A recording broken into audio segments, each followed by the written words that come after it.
Recientemente, el presidente de Ucrania, Volodymyr Zelensky, realizó una gira express por Europa para buscar apoyos de sus aliados. Por un lado, Ucrania teme cambios en la política estadounidense si Donald Trump vuelve a la Casa Blanca, y por otro lado, el ejército ucraniano enfrenta dificultades ante la ofensiva rusa. Ucrania también teme la llegada del invierno en medio de una situación en el este, como reconoce el mandatario, y un gran déficit en algunos equipos. Con su gira en Europa, Zelensky buscó renovar apoyos tras su paso por Londres, París, Roma y Berlín, presentando su plan Victoria. Incluso lo vimos en el Vaticano con el Papa Francisco. Para profundizar un poco más acerca de la situación, el conflicto actual entre Rusia y Ucrania y lo que es este plan Victoria, nos acompaña Nacho Montes de Oca, periodista y analista internacional. Nacho, muchísimas gracias por acompañarnos. ¿Qué tal? Buenos días, un gusto como siempre. Gracias, Nacho. Bueno, hemos visto esta gira express de Zelensky por Europa, incluso se entrevistó con el Papa Francisco. Se conoce que hoy también llega una delegación del Vaticano a Rusia, pero ¿qué sabemos sobre este plan Victoria del que estuvo bajo el brazo de Zelensky en esta gira rápida por Europa? Podemos prever algunas cosas, ¿no? Sí, básicamente mucha gente considera que Ucrania es la que lleva perdiendo en este momento la guerra, cuando en realidad lo que hay es un enorme estancamiento.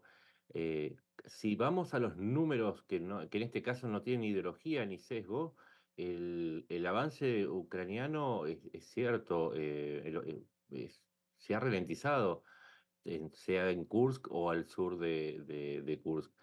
Pero también el ruso. Y si vamos a los números, el balance real en lo que va de este año indica que Rusia avanzó un total de 476 kilómetros cuadrados, insisto, en el último año. Y esto no indicaría necesariamente que Rusia está ganando. De hecho, creo que ninguno de los dos lo está haciendo.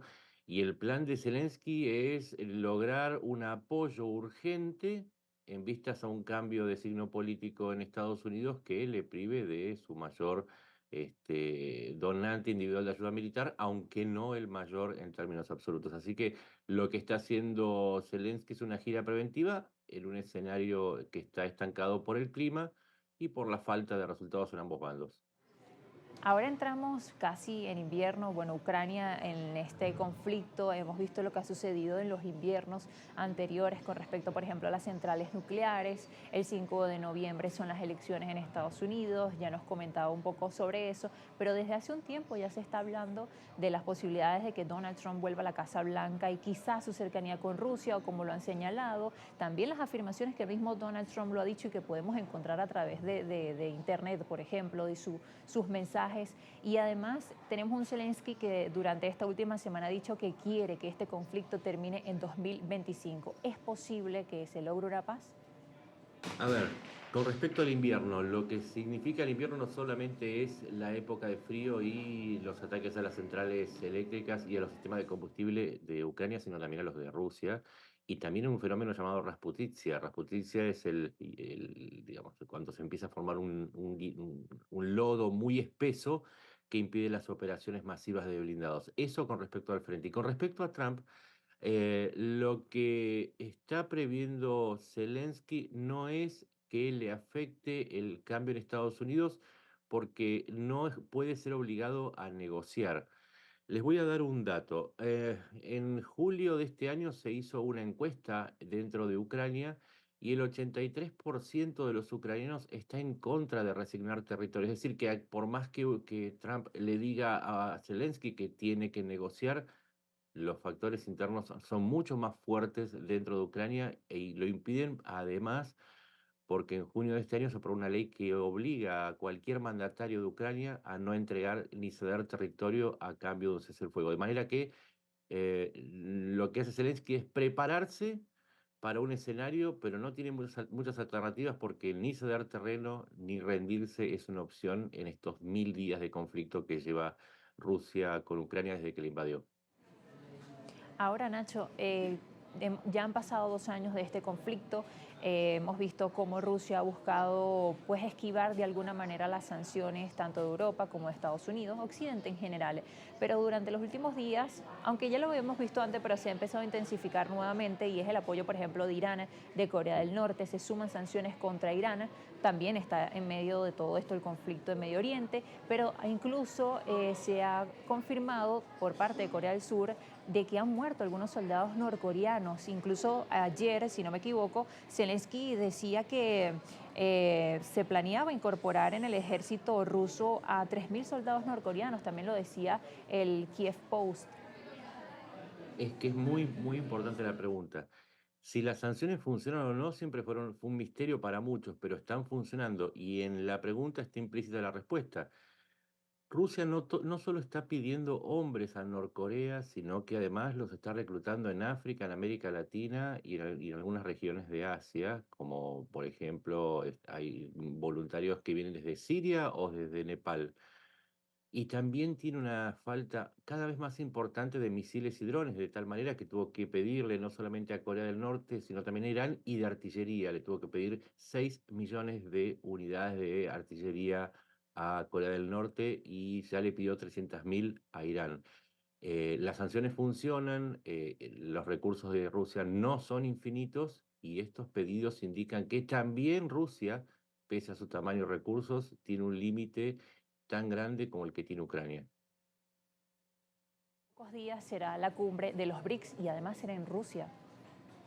Sí, lo que sucede es que también dentro de este panorama tenemos que entender que eh, Putin necesita romper el aislamiento al que se fue sumiendo desde el inicio, desde que decidió invadir a Ucrania, en la segunda invasión. La primera fue en 2014, la segunda fue en 2022. Hoy tiene muy pocos aliados, solamente cuenta con Irán, con Bielorrusia, con Corea del Norte y con quizás algún respaldo de China. Para romper ese aislamiento necesita, sí o sí, apoyarse en los BRICS. Hay que ver qué le piden los BRICS a cambio, pero mientras tanto veamos la alianza que tiene alrededor Ucrania. Ya son 50 países que le dan asistencia militar y respaldo diplomático, y por más que saliera Estados Unidos de esta coalición, sigue siendo una alianza formidable que reúne no solamente a casi todo Occidente, sino también a países claves como Corea del Sur, Japón y Australia, lo cual es una diferencia muy grande con respecto al apoyo que recibe Rusia. Yo quisiera que nos pudiera ofrecer una visión global de todo lo que está sucediendo en este momento, con distintos conflictos y también con otros en tensión. Estamos hablando, por supuesto, del conflicto Rusia-Ucrania, pero entendiendo los aliados y enemigos, por decirlo de alguna manera, de quienes componen lo que es esto. Me refiero, por ejemplo, a los aliados de Ucrania, los aliados de Rusia. Tenemos, por ejemplo, un conflicto en Medio Oriente. Tenemos también a China, aliada de Rusia. Sin embargo, también hemos estado viendo durante las últimas horas tensiones con respecto a Taiwán, por ejemplo. En cuanto a esto, la visión global de cómo un paso en falso podría llevarnos a una escalada, tanto en Medio Oriente como en Europa, quizás en Asia.